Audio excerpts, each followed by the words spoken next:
1080이며 진심으로 축하드립니다. 목회를 하다 보면 다양한 경험을 하게 됩니다. 저희 교회는 1년에 4차례씩 귀한 가수들을 초청해서 찬양 간증을 듣고 함께하는 순서가 있는데요. 몇 년 전에 우리 교회에 김세환 씨를 초청해서 간증 집회를 했더랬습니다. 그런데 그분이 첫 번째 와서 하는 얘기가 이렇습니다. 자기가 지금 70대 중반인데 사람들이 알아보는 이 얼굴을 알아보는 그 내용들이 지역마다 조금 다르더래요. 말하는 게. 서울에 와서 집회를 하게 되면 내가 여고 시절 때 고등학교 때 우리 세시범 김세환 씨를 많이 좋아하고 함께 있는데 이렇게 세월이 지나도 이렇게 젊게 함께 있냐고 하면서 상냥하게 너무 옆에서 잘 알아보더라고요. 경상도 가게 되면 경상도에 가면은 경상도 언어로 참 이렇게 오랜만인데도 나이가 드셨는데도 젊고 그런다고, 또 전라도 가게 되면 전라도에서도 전라도 말로 굉장히 좋아하고 오랜만이라고 이렇게 한다는 겁니다.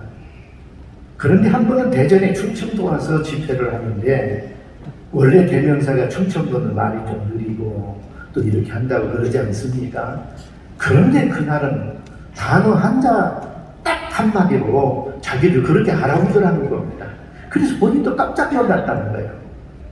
그 단어가 뭐냐, 자기 코 밑에 와가지고 이렇게 쳐다보면서 기억? 즉 당신의 김세환 씨가 기냐 그런 얘기요.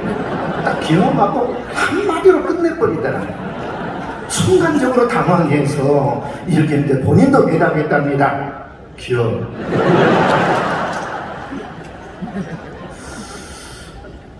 저는 이 한마디를 이렇게 듣고 제 안에 굉장한 울림이 있었습니다. 그 울림이 정체성입니다. 기억? 너 진짜 목사 기억? 너 진짜 이 집안의 아버지 기억? 라고 하는 영적인 그 굉장한 그 정체성, 지금도 몇 년이 됐지만 이게 잊혀지지 않기 때문에 굉장히 감동이 되는 거예요. 무슨 일을 할 때마다. 그런데 이 정체성이 요새는 우리는 흔들리고 있다는 것. 우리 육체라고 하는 것은 외부적인 공격이 있을 때 자동적으로 침입자를 퇴치하는 시스템 방역 체계가 우리 안에 있기 때문에 건강하게 살아가는 겁니다. 그런데 이 정체성이 흔들리게 되면 방어 능력이 없어지게 된다. 결국 믿음의 사람은 교회도 마찬가지입니다. 내가 누구냐? 어느 교회의 성도고 직분자냐? 이러한 정체성이 나를 강하게 만든다는 얘기입니다. 저는 명성교회를 바라보면서 두 가지 감동을 받았습니다. 첫째는 원로 목사님의 영적인 영성입니다. 그렇게 몇 년 동안 주변에서 많이 힘들게 하고 어렵게 하는데도 불구하고 그분들을 따뜻하게 늘 곁에서 대화하다 보면은 온유함으로 나중에 몇 년간 그 사람들을 다 안아가면서 목회하시는 이 귀함이 저에게는 감동이 됐고 또 하나는 교우들입니다. 외부에서 이렇게 많은 힘들게 함에도 불구하고 목사님을 중심해서 미동이 없다고 하는 게 이게 기적이고 은혜더라고요. 특히 우리 장로님들, 저도 몇 분 장로님들은 많이 대화하고 교회 문제로 이야기하고 그러지만 너무나 교회를 사랑해요. 눈물을 머금고 교회의 작을 갖고 함께하는 이 정체성이 우리 명성교회의 귀한 자랑이고 축복이더라 그런 얘기입니다. 며칠 전에요, 우리 교단에서 전작년 수련회 경주에서 있었습니다. 우리 김아라 목사님이 설교를 하셨습니다. 사울과 다윗 제가 처음부터 끝까지 설교를 녹음된 걸 잘 지방에서 듣고 깜짝 놀랐습니다. 우리 김 목사님이 주장하는 것은 악을 악도 아닌 복수가 아닌 선으로 화목의 영성, 그러면서 화목을 강조하면서 거기 있던 장로님들을 감동시키는 겁니다. 그러면서요, 간증을 하시면서 나는 존경하는 분이 한 분 계십니다. 그럽니다. 나는 반드시 아버님이 뒤에 따라 나올 줄 알았어요. 그랬더니 우리 김 목사님이 뭐라고 하냐면 이황을 닮은 나의 매형 이필상 목사요. 어제가 깜짝 놀랐어요. 이게 아버지가 들으면 어떻게 될까 이게 이렇게 하면서, 그런데 뒤에 간증 이야기를 들어보니까 제가 이해가 됐습니다. 학창 시절에 키보드도 할 수 있고 능으로도 할 수 있는데 그 자리를, 어려운 자리를 피하면서 화목을 선택하고 사랑을 선택한 것에 대한 존경심. 그러니까 어떻게 된 가문인지, 원로 목사님은 원로 목사님대로, 또 아드님 되시는 우리 김하나 목사님 사이까지도 영성이 그렇게 화해와 용서와 사랑의 영성이 이렇게 하나가 될까? 제가 깜짝 놀랐어요. 그 의미를 깨닫고 말이죠. 그래서 이 교회는 참 아름답고 귀한 교회다, 그런 생각을 가집니다.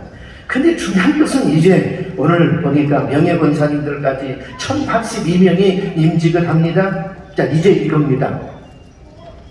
양화진 선교사 묘지에 가면 10개국에 395명의 선교사 묘지가 있습니다.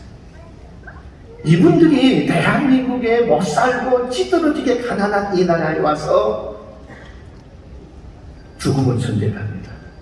그 중에 제 가슴을 억누르게 하는 것은 루비 캔드릭 묘비입니다.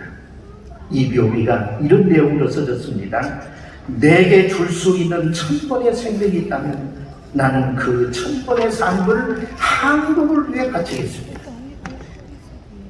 아니, 지금 이분은 처녀 선교사입니다. 한국에 온 지 1년도 못했습니다. 풍토병에 의해서 돌아가시면서 내게 1000번의 그 생명이 있다면 내가 한국을 위해서 1000번의 생명을 바쳤으리라 했습니다.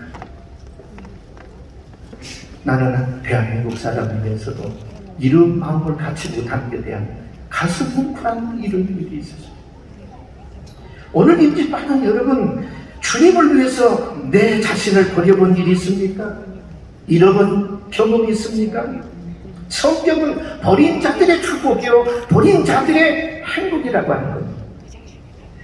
여러분, 어머니의 사랑이 더 애절한 것은 피 흘린 사랑이기 때문에 더 간절한 겁니다. 주님이 교회를 사랑하는 이유는 피를 흘리셨기 때문에 교회를 사랑하는 겁니다. 교회를 위해서 울어본 사람, 교회를 위해서 땀 흘려본 사람, 교회를 위해서 희생해본 사람, 이 성전에 피를 묻어본 사람, 교회 애정과 애착을 갖고 눈물 뿌려 기도할 수 있습니다. 그렇다면 오늘 임직받은 여러분, 이제 땀과 눈물과 피가 우리 명성교회 교회에 고여질 때 교회는 또 행복하고, 그리고 교회는 더 건강한 교회로, 오늘 임직받은 이후에 그야말로 명성교회다, 더 아름다운 교회로, 더 복된 교회로 우리 김하나 목사님을 중심에서 더 세계 만방으로 뻗어가는 축복된 교회가 되시기를 주의 이름으로 축원합니다.